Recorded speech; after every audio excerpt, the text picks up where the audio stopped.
আল্লাহকে বলছি, আল্লাহ তুমি ওকে হায়াত দান করে, হায়াত দান করে। আমি ইন্নানিল্লাহ আজকে পড়তেই পারতেছি না। আমি কিছুক্ষণ আগে আইসিইউতে গেছি, 7:57 ওকে অফিসিয়ালি ডেথ ঘোষণা করা হয়েছে। আমি 6:30টায় ওকে আমি লাস্ট দেখতে গেছি আইসিইউতে।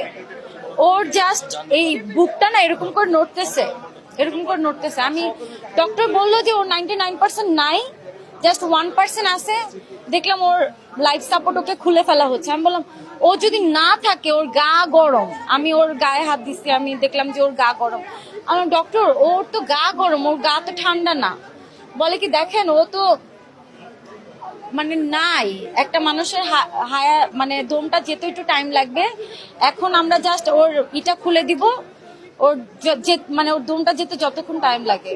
দেখলাম ওর চোখ ডান চোখটা কিছুটা ফুলে বের হয়ে আসে, ওর মুখটা ফুলে গেছে, মানে ও